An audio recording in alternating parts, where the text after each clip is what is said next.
Trump భయపడిందే జరిగిందా? Zohran Mamdani New York నగరానికి mayor గా అవ్వడం వెనుక ఏం జరిగింది? అసలు ఎవరి మందాని? ఎందుకు ప్రపంచ మీడియా మొత్తం మాట్లాడుతుంది? ఈ విషయాన్ని చర్చించడానికి మన స్టూడియోలో ఉన్నారు జ్వాలా శివ గారు.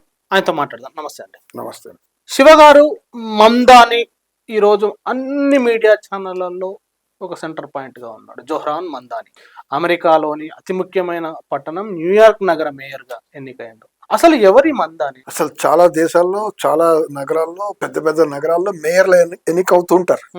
కానీ న్యూయార్క్ మేయర్, ఒక లండన్ మేయర్ ఎన్నిక అనేది ప్రపంచ న్యూస్ అయిపోతుంది. మందాని ఓ ముస్లిం, ఉగాండాలో పుట్టిన మనిషి. ఆయన తండ్రి మహమూద్ మందాని ఇండియన్ ప్రొఫెసర్. ఆయన తల్లి మీరా నాయర్. చాలా హిందీలో చాలా సినిమాలు చేశారు. నేమ్ సేక్, సలాం బాంబే అలాంటి బ్రహ్మాలు చేశారు. వాళ్ళ కొడుకు 34 ఇయర్స్, భారత సంతతికి 34 ఇయర్స్ ఆయన ఏజ్. 34 ఇయర్స్. అతి పెద్ద నగరం, అది పెద్ద ఎక్స్పెన్సివ్ నగరమైన న్యూయార్క్, ప్రెస్టీజియస్ నగరం. యుఎస్ లో ప్రెస్టీజియస్ నగరం అంటే న్యూయార్కే. అక్కడ మేయర్ గెలవడం, ఇది రియల్లీ హ్యాట్స్ ఆఫ్. అందుకే మీడియా మాట్లాడుతుంది. ట్రంప్, అమెరికా అధ్యక్షుడు ట్రంప్ మందాని కమ్యూనిస్టు అని చెప్పేసి కామెంట్ చేస్తూ, మందాని వస్తే న్యూయార్క్ గాని అమెరికా గాని నాశనం అవుతుంది, కాబట్టి ఏమైనా సరే మందానిని గెలవని అని చెప్పేసి ఛాలెంజ్ చేసిండు ట్రంప్. ఎందుకు అట్లాంటి ఛాలెంజ్ చేసిండు? ఏంది పరిస్థితి? ఒక 5-6 నెలల క్రితం ఎప్పుడైతే మందాని డెమోక్రాట్ పార్టీలో, ట్రంప్ ఏమో రిపబ్లికన్. డెమోక్రాట్ పార్టీలో ఆయన క్యూమో అని ఇంకో ఆయన ఉన్నాడు. ఆయన న్యూయార్క్ లో గవర్నర్ గా చేశాడు. ఆయన తండ్రి కూడా గవర్నర్. ఆయన్ని ఓడించాడు, వాళ్ళ ఇంటర్నల్ ఎలక్షన్ లో ఓడించాడు. ఓడించి నిలబడితే అది అప్పుడే న్యూస్ అయిపోయింది. అప్పుడే ట్రంప్ భయపడ్డాడు. ఎందుకంటే ఈయన అజెండా, ఈయన ఏమంటాడు, నేను డెమోక్రటిక్ సోషలిస్ట్ అన్నాడు. ఇదిగో ఈ మిలియనియర్స్ పైన నేను ట్యాక్స్ పెంచుతానంటాడు. డబ్బుల వెల్తియస్ట్ పైన నేను ట్యాక్స్ పెంచుతానంటాడు.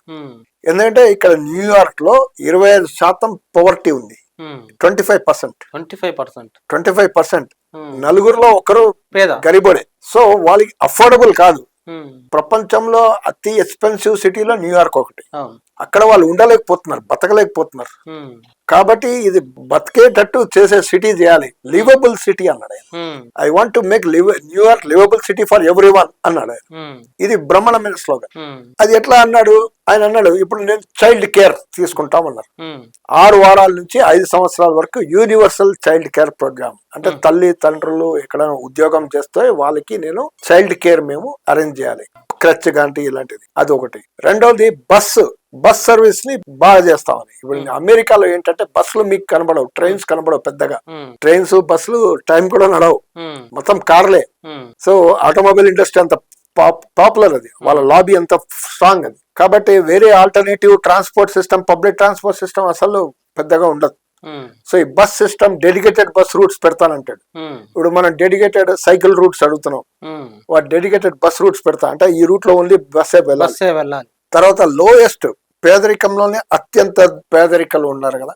ఇప్పుడు కేరళలో మనం చూసాం, అత్యంత పేదరిక నిర్మూలన చేశాం. సో అత్యంత పేదరికలు ఎవరైతే ఉన్నారో న్యూయార్క్ లో, వాళ్ళకి మేము ఫ్రీ బస్ సర్వీస్ కూడా ఇస్తాం, ట్రాన్స్పోర్ట్. ఎందుకంటే వాళ్ళు ఇక్కడి నుంచి వేరే చోట వెళ్ళాలి పని చేయడానికి, అది వెళ్ళలేకపోతున్నారు, కార్ తీసుకుని వెళ్ళలేకపోతున్నారు, ఖర్చులు. సో ఇది. అది కాకుండా ఒక గ్రాసరీ స్టోర్స్ పెడతానంటాడు. గ్రాసరీ అంటే కిరాణా plus food centres. Government land ని వాడుకొని అక్కడ కట్టేసి హోల్సేల్ లో మీ ధాన్యాలు ఇవన్నీ కొని గ్రాసరీ చాలా తక్కువ ఖరీదులో సబ్సిడీలో ప్రజలకు అందరికి ఇస్తాము అని అన్నారు. అంటే మన దగ్గర రేషన్ షాప్ అనుకో, సో వాళ్ళ గ్రాసరీ స్టోర్. సో అమెరికాలో రేషన్ షాప్ పెడతానంటాడు ఆయన. అమెరికాలో అలాంటి ఆలోచన ఉండదు, అంత మార్కెటే కదా. అమెరికా విధానాలు ఏంటి, ఇవన్నీ ఏం లేదు అసలు. ఆరోగ్యం, చదువు ఇవన్నీ పెద్ద ప్రభుత్వం పట్టించుకోదు, అంత మార్కెట్. అది డబ్బులు ఇచ్చుకో, నువ్వు చేయదలుచుకో, చదువుపించుకో, లేకపోతే లేదు. సో అక్కడ ఈయన చెప్పాడు. అదే రకంగా ఆయన ఏం చెప్పాడంటే, ఈ అఫోర్డబుల్ సిటీ అంటే న్యూయార్క్ అనేది లివబుల్ సిటీ బీట్ చేయడానికి ఇది ఇవన్నీ ఏమంటే కార్పొరేట్ ట్యాక్స్, ఈ ట్యాక్స్, మిలియనర్స్ వాళ్ళ $1 million అబౌవ్ ఎవరైతే సంపాదిస్తున్నారో సంవత్సరానికి వాళ్ళపైన ట్యాక్స్ వేస్తామంటాడు. $1 million $10 లక్షల అబౌవ్ ఉన్నవాడు ట్యాక్స్ ఎందుకు ఎక్కువ కట్టకూడదు? అంత ఆదాయం ఉన్నవాడు. అసమానత విపరీతంగా ఉంది కదా అమెరికాలో. సో దాన్ని ఆయన కట్టిస్తామంటాడు. అది వీళ్ళకి నచ్చట్లేదు. అమ్మ వీడు కమ్యూనిజం తెచ్చేస్తున్నాడు, స్లోగన్స్ అందుకున్నందుకు కమ్యూనిస్టు, వీడు మార్జిస్టు, ఇలాంటి వాళ్ళు వస్తే మన అమెరికా ఇది అసలు అమెరికాలో ట్రెడిషనే లేదు, అమెరికాలో ఇలాంటి కల్చరే లేదు, ఈయన వచ్చి పాడు చేస్తున్నాడు, ఈ ఇమ్మిగ్రెంట్స్ ఇలాంటి వాళ్ళు వచ్చి పాడు చేసి మొత్తం దేశాన్ని ఎక్కువ తీసుకెళ్తున్నారు, లేదు ఈయన రావద్దు అని చెప్పి ఆయన చాలా ప్రచారం చేశాడు. ఈయన వస్తే నేను ఫండ్ ఇవ్వను, కట్ చేస్తాను అంటాడు. ట్రంప్ అన్నాడు ఆయన క్యాంపెయిన్. ఆయన తెలిసిపోతుంది ట్రంప్ తెలుసు ఈయన గెలుస్తాడు, అందుకే ఇవన్నీ అన్నాడు. ఓడిపోయే మనిషి మాట్లాడుతూ గెలుస్తున్నాడని తెలుసు. మొన్న కూడా జస్ట్ 2 రోజుల క్రితం ఆయన ఓపెన్ గా అక్కడ చాలా 4 క్యాండిడేట్స్ నిలబడ్డారు మేయర్ కి. జోరాన్ మమ్దాని, క్యూమియో అని డెమోక్రాట్ పార్టీయే. ఎవరైతే ఆయన ఇంటర్నల్ ఎలక్షన్ లో ఓడిపోయాడో ఆయన సైలెంట్ ఉండాలి. యాక్చువల్లీ ఆయన లేదు, నేను ఇండిపెండెంట్ గా నిలబడ్డాడు. సో ఇండియాలో కూడా నిలబడతారు అట్లా, పార్టీలో టికెట్ రాకపోతే. ఇది ఈ కాంగ్రెస్ లో లేకపోతే బీఆర్ఎస్ ఇండిపెండెంట్ గా నిలబడుతుంటారు, ఆయన కూడా నిలబడ్డాడు. సో ఈ కల్చర్ అక్కడ వెళ్ళిందరా, ఆయన నిలబడ్డాడు. తర్వాత రిపబ్లికన్ పార్టీ ఆయన సిల్వా అని ఒకటి నిలబడ్డాడు. తర్వాత ఇంకోటి ఆదమ్స్ అని ఇంకోటి నిలబడ్డాడు. సో ఈ 4 నిలబడ్డారు. ఈయన ట్రంప్ ఎవరు సపోర్ట్ చేయాలి? లెక్క ప్రకారం ఆయన party Republican party Silva support చేయాలి.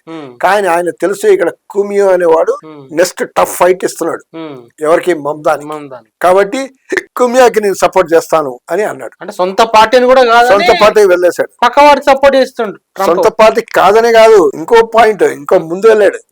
ఆ సొంత పార్టీ క్యాండిడేట్ ఎవరైతే సిల్వా ఉన్నాడో, నువ్వు విత్డ్రా చేయకపోతే అంటే నా రిపబ్లికన్ పార్టీ క్యాండిడేట్ ఓటేస్తే మమ్దానికి ఓటేసినట్టు అన్నాడు.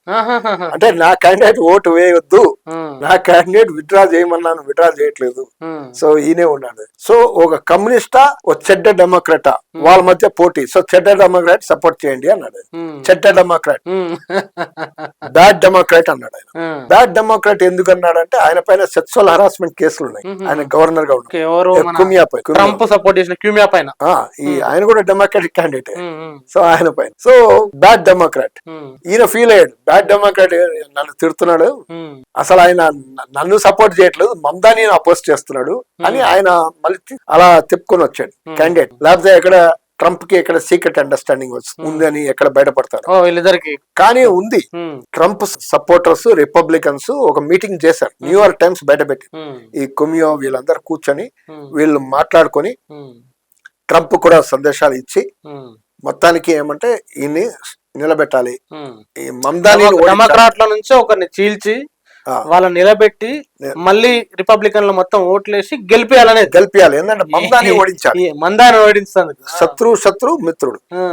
సో దుష్మన్ కా దుష్మన్ దోస్త్ అన్నట్టు. సో ఆ రకంగా చేయాలనేది ఇక్కడ ఆయన అంత పెద్ద కుట్ర చేశారు. ఇంకో ఆదమ్స్ అనేవాడు ఉన్నాడు. ఆయన లాస్ట్ మూమెంట్ లో విత్డ్రా అయితే చేయలేదు, బట్ ఆయన సపోర్టింగ్ కుమియో అన్నాడు లాస్ట్ లో. ఆయన పైన ఆయన సపోర్ట్ చేయడం వల్ల ఆయన పైన బ్రైబరీ కేసు ఉంది, లంచగొండేతనం కేసు ఉంది, ఆయన పైన వైర్ ఫ్రాడ్ చేసిన కేసు ఉంది, వైర్ ఫ్రాడ్. ఆయన పైన వేరే ఇంకా కన్స్పిరసీ చార్జెస్ ఉన్నాయి. 3 రకాల కేసులు ఉన్నాయి, క్రిమినల్ కేసులు. అవి డ్రాప్ అయిపోయింది.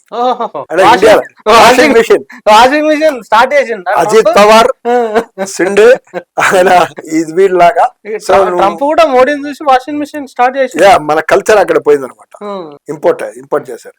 సో ఇది డెమోక్రాట్ లో కూడా చాలా మంది మమ్దానిని అపోజ్ చేసిన వాళ్ళు ఉన్నారు ఒరిజినల్ గా. డెమోక్రాట్ లో బిలియనీర్స్, రిపబ్లికన్ లో బిలియనర్స్, వీళ్ళందరూ ఒక మీటింగ్ పెట్టారు. బిలియనీర్లందరూ ఒక మీటింగ్ పెట్టారు. అమ్మో వీడిని అదే వాళ్ళపైన ట్యాక్స్ పెరుగుతుంది కదా, కాబట్టి వాళ్ళందరూ మీటింగ్ పెట్టారు, మమ్దాని ఓడించాలి, వాళ్ళ కుట్ర. మీడియా పర్సన్స్ అందరు మీటింగ్ పెట్టారు, కొమ్యూని సపోర్ట్ చేయాలి, మమ్దానిని అపోజ్ చేయాలి. మీడియా మెయిన్ స్ట్రీమ్ మీడియా మొత్తం మమ్దానికి వ్యతిరేకం. ట్రంప్ తో పాటు రిపబ్లికన్లు, బిలియనీర్లు, మీడియా, గోధి మీడియా, మన గోధి మీడియాలో అక్కడ కూడా గోధి మీడియా తయారైంది. సో వీళ్ళందరూ కట్టుకొని ఏంటంటే అమెరికాలో ఒక కల్చర్ ఉంది, ఆ కల్చర్ కి వ్యతిరేకంగా వెళ్తున్నాడు. అమెరికాలో సంస్కృతి ఏమంటే ఫ్రీ మార్కెట్. ఇష్టం వచ్చిన వాడు ఎవరినైనా దోచుకోవచ్చు అని ఏదైతే కల్చర్ ఉందో, ఇష్టం వచ్చిన వాడు దోచుకోవద్దు బాబు, అందరికి పంచాలి అని ఈయన ఏదైతే సిద్ధాంతం తీసుకొచ్చినాడో ఇది. సో ఫ్రీ మార్కెట్ వ్యతిరేకంగా తీసుకు అమ్మ ఇది చాలా డేంజరస్. వాళ్ళ భయం ఏమంటే ఇది బాగా క్లిక్ అయింది. ఇప్పుడు ఆయన గెలిచాడు మమదాని, యూత్ అనేది ఫుల్ సపోర్ట్. ఆయన ఒక చిన్న సాధారణమైన మనిషి అయ్యింది, పెద్ద డబ్బులు ఉన్న మనిషి కాదు. ఇన్స్టిట్యూషనల్ సపోర్ట్ కూడా లేదు, పార్టీ సపోర్ట్ కూడా పెద్ద లేదు. డెమోక్రాట్ తరఫున నిలబడినా డెమోక్రాట్ వాళ్ళందరూ ఓన్ చేసుకుని చేయడం కూడా కాదు, ఎందుకంటే డెమోక్రాట్ చీలిపోయారు కదా, ఎక్కువ సపోర్ట్ చేశారు. తర్వాత ఈయన కొంతమంది సపోర్ట్ చేశారు. లాస్ట్ మూమెంట్ లో 2-3 రోజుల క్రితం ఒబామా ఎస్ ఈయన బాగున్నాడు అని. ఇప్పుడు ఇవన్నీ ఒక భాగం కొందరు లాస్ట్ లో, కానీ అది సరిపోదు. వాళ్ళంతా జస్ట్ సపోర్ట్, ఓరల్ సపోర్ట్ ఇచ్చాడు, మోరల్ సపోర్ట్ ఇచ్చారు.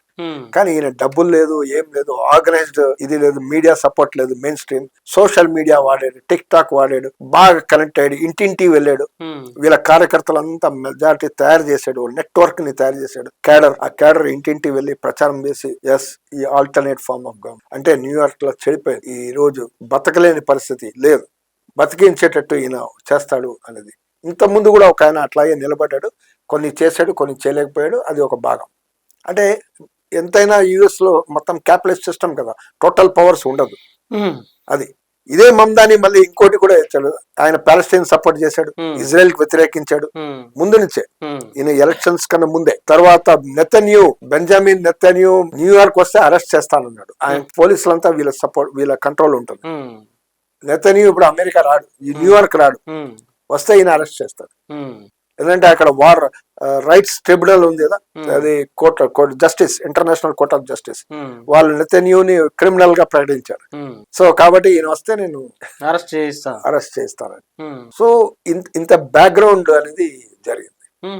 ఇప్పుడు డెమోక్రాట్ లో కొంతమంది కొంతమంది డెమోక్రాట్ లో వామపక్ష వాళ్ళు ఉన్నారు, బెన్నీ శాండర్స్ వీళ్ళంతా ఉన్నారు, గ్రూప్ ఆఫ్ 5 అంటున్నారు, 5 మెంబర్స్ అలా ఉన్నారు ఓకల్. ఇప్పుడు బెన్నీ శాండర్స్ లాస్ట్ టైం కూడా ప్రెసిడెంట్ ఎలక్షన్ ట్రై చేశాడు, మళ్ళీ కుదరలేదు, వాళ్ళ పార్టీలోనే ఇది చేశారు, మళ్ళీ బైడెన్ గెలిచాడు లైట్ గా. ఆయన కూడా ఆల్టర్నేట్ పాలసీస్ మీద చెప్పాడు, వర్కింగ్ క్లాస్ పాలిటిక్స్. ఇప్పుడు డెమోక్రాట్స్ లో కొంతమందికి ఊపు అందుకున్నారు.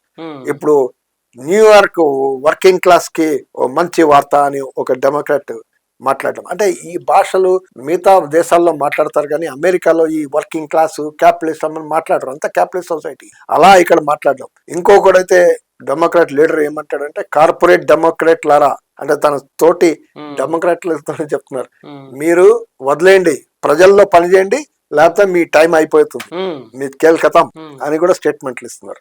సో వాళ్ళందరికీ ఊతం వచ్చింది. ఇప్పుడు ఇంకా 2-3 డెమోక్రాట్ కూడా గెలిచారు ఇదే టైంలో, వేరే వేరే రాష్ట్రాల్లో గవర్నర్స్ గా గెలిచారు. సో దేశమంతా ఇది ఎక్కడ స్ప్రెడ్ అవుతుందా అని భయం ట్రంప్ కి, America bourgeois media, America media, డబ్బులున్న మిలియనీర్స్ కి, బిలియనీర్స్ కి. ఏంటంటే ఇది న్యూయార్క్ ఒకరికే కాదు, ఇది వేరే రాష్ట్రాల్లో కూడా పాకుతుంది, ఇది స్ప్రెడ్ అవుతుంది. ఇది ఆల్టర్నేట్ పాలసీ. అక్కడ పేదరికం ఉంది, న్యూయార్క్ లోనే 25% పేదరికం. దేశవ్యాప్తంగా పేదరికం చాలా ఉంటాయి. వాళ్ళంతా ఏకమైతే అది కమ్యూనిస్ట్ ఉద్యమం అవుతుంది వాస్తవంగా. మనకు గుర్తుందా లేదో, వాల్ స్ట్రీట్ ఉద్యమం ఒకటి జరిగింది. అవును, వాల్ స్ట్రీట్ దగ్గర ఏదైతే స్టాక్ మార్కెట్ దగ్గర చాలా మంది 99% వర్సెస్ 1% అని పెద్ద ఉద్యమం చేశారు. అంటే అది ఆర్గనైజ్డ్ కాదు, స్పాంటేనియస్ గా సోషల్ మీడియా ద్వారా జరిగింది, ఏదో ఒకటి చేశారు, అది ఒక హైలైట్ చేశారు. 99%, 1%. సో ఈ 99%, 1% ఈ యూత్ లో అయితే చాలా అసంతృప్తి ఉంది. జనరల్ గా అమెరికా యూత్ లో అయితే చాలా అసంతృప్తి ఉంది. ఆల్టర్నేట్ పాలసీస్, ఆ బర్నీ శాండర్స్ ఉన్నాడు, ఆయనకి యూత్ ఫుల్ సపోర్ట్. ఎందుకంటే ఆయన ఆల్టర్నేట్ పాలసీస్, ప్రజల తరఫున మాట్లాడతాడు, కార్మిక వర్గం తరఫున మాట్లాడతాడు, కాబట్టి ఆయన సపోర్ట్. సో ఇప్పుడు ఈయన కూడా కార్మిక వర్గం తరఫున మాట్లాడుతాడు. So working class should live better అంటాడు. అది అంటే ఈ దెబ్బతోటి మీరు అన్నట్టు ఒకవైపు ట్రంప్ తో పాటు మిగతా బిలియనీర్లు మా మీద ఏడా భారాలు పడతాయని భయపడితే, మిగతా పేద వర్గాలు, కార్మిక వర్గాలు ఆయనను ఓన్ చేసుకుంటున్న నేపథ్యంలో ప్రపంచవ్యాప్తంగా ఈ ప్రభావం ఎట్లా పడుతుంది? ఎందుకంటే ఈ అంశం బాగా చర్చ జరుగుతున్న సందర్భం. ట్రంప్ ఎఫెక్ట్ ప్రపంచవ్యాప్తంగా పడుతుంది. సో అమెరికాలో ఇంకోటి ఆల్టర్నేట్ పాలసీ కూడా ఒక వస్తుంటే, రూపం చెందుతుంటే దాని ఎఫెక్ట్ కూడా పడుతుంది. ఇప్పుడు మనం ప్రపంచంలో, మనం ఇండియాలో మాట్లాడడం కానీ ప్రపంచంలో డెవలప్డ్ కంట్రీస్ లో right wing, left wing, extreme left wing, centre left, ఇలా టర్మ్స్ మాట్లాడుతుంటారు. ఇప్పుడు ట్రంప్ అనేది ఎక్స్ట్రీమ్ రైట్ సంబంధించిన మనిషి, ఫార్ రైట్ కూడా అంటారు. సో ఫార్ రైట్ ఆయన గెలవడం వల్ల కొన్ని దేశాల్లో ఫార్ రైట్ వాళ్ళకి ఊపందుకుంది. ఇప్పుడు అర్జెంటీనా ఫార్ రైట్ వాడు వచ్చాడు, అదే రకంగా ఇంకా కొన్ని కంట్రీస్ ఫార్ రైట్ వాళ్ళు గెలిచారు. ఇటలీ ఇలా కొన్ని దేశాల్లో ఫార్ రైట్ గెలిచి ట్రంప్కి, ఇంకా కొన్ని దేశాల్లో ఫార్ రైట్ అపోజిషన్లో మంచి బాగా ఓట్స్ ఉన్న వాళ్ళు ఉన్నారు, ఫ్రాన్స్లో, జర్మనీలో, వీళ్ళంతా. సో వీళ్ళందరికీ ఏమంటే ట్రంప్ అక్కడ ఉండడం వల్ల వీళ్ళకి ఒక బలం. ఇంగ్లాండ్ లో కూడా అట్లా పెరుగుతుంది ఫార్ రైట్. సో ఇది ఒక డేంజర్ ఉన్నప్పుడు. ఇది ఇప్పుడు లెఫ్ట్, ఈయన లెఫ్ట్ కోవకు చెందినవాడు, వామపక్ష కోవకు చెందినవాడు. సో ఇది కూడా డెఫినెట్ గా లెఫ్ట్ జనాల్ని ఒక ఎంతూసియాసం అయితే ఇస్తుంది. ఇప్పుడు మీకు ఫ్రాన్స్ ఒక ఎగ్జాంపుల్ చెప్తాను. ఫ్రాన్స్ లో ఎలక్షన్ జరిగి, ఇప్పుడు ఎలక్షన్ జరిగి ప్రభుత్వం ఓడిపోయింది మెజార్టీ లేదు. ఎలక్షన్ చేస్తే ప్రైమ్ మినిస్టర్ పదవికి 3 పార్టీల్లో ఎవరికి మెజార్టీ రాలేదు, కానీ ఎక్కువ ఓట్లు వచ్చింది ఎవరికి? వామపక్ష. సర్ప్రైజ్. నెక్స్ట్ అక్కడ నార్మల్ పార్టీ, తర్వాత 3వ పార్టీ రైట్ పార్టీ, లీ పెన్ సంబంధించిన right, extreme right. So point ఏమంటే ఇక్కడ ఫ్రాన్స్ లో డిసైడ్ చేసుకున్నారు ప్రజలు, అమ్మ ఎక్స్ట్రీమ్ రైట్ వచ్చేటట్టు ఉందని చెప్పి, లేదు ఆపాలి, ఎక్స్ట్రీమ్ రైట్ వద్దని కోరుకొని వాళ్ళు ఈ పడుకున్న లెఫ్ట్ ని ఒక స్థాయికి తీసుకొచ్చారు. మళ్ళీ అన్ఎక్స్పెక్టెడ్ విక్టరీ. వాళ్ళు 10%, 5% వస్తుందా అంటే 20% అట్లా వచ్చేసింది, 20%, 30% వచ్చింది. సో మంచి ఓట్లు వచ్చాయి. కాకపోతే ఇంకా ప్రైమ్ మినిస్టర్ ఆయన ఇవ్వట్లేదు, మ్యాక్రాన్, అది ఒక భాగం. ఎందుకంటే లెఫ్ట్ అజెండా అని ఆయన ఒప్పుకోడు కాబట్టి. సో ఎక్కడైతే ఇలాంటి పరిస్థితులు ఉన్నప్పుడు ఎక్స్ట్రీమ్ రైట్ ని అపోజ్ చేసే వాళ్ళు కూడా ఉన్నారు దేశాల్లో. జర్మనీలో కూడా వాళ్ళ ప్రెసిడెంట్లు, ప్రైమ్ మినిస్టర్లు కూడా అపోజ్ చేస్తారు, స్పెయిన్ లో కూడా అపోజ్ చేస్తారు, లండన్ లో అపోజ్ చేస్తారు. సో వీళ్ళందరికీ ఏమంటే ఎస్, ఎక్స్ట్రీమ్ రైట్ కి ఆల్టర్నేటివ్ ఏంటి? లెఫ్ట్. సో ఎక్స్ట్రీమ్ రైట్ రావడానికి కారణం ఏంటి? ఈ రోజు ప్రపంచమంతా ఈ ఆర్థిక విధానాలు సంక్షోభంలో ఉంది. ఈ నయా ఉదార విధానాలు డెడ్ ఎండ్ చేరుకుంది, ఈ గోడ దగ్గర చేరుకుంది, ఇంకా ముందు పోలేదు. సో అది ఫెయిల్ అయిపోయింది. ఫెయిల్ అయిపోతే దాన్ని ఎవరు వాడుకుంటున్నారు? రైట్, ఎక్స్ట్రీమ్ రైట్ వాడుకుంటున్నారు. లెఫ్ట్ లేని చోట ఎక్స్ట్రీమ్ రైట్ వాడుకుంటున్నారు. అదే మీరు చూస్తే ఇండియాలో డిఫరెంట్ కంట్రీస్ లో ఎక్స్ట్రీమ్ రైట్ ఎందుకు వాడుకుంటున్నారు అంటే ఇదే రీజన్.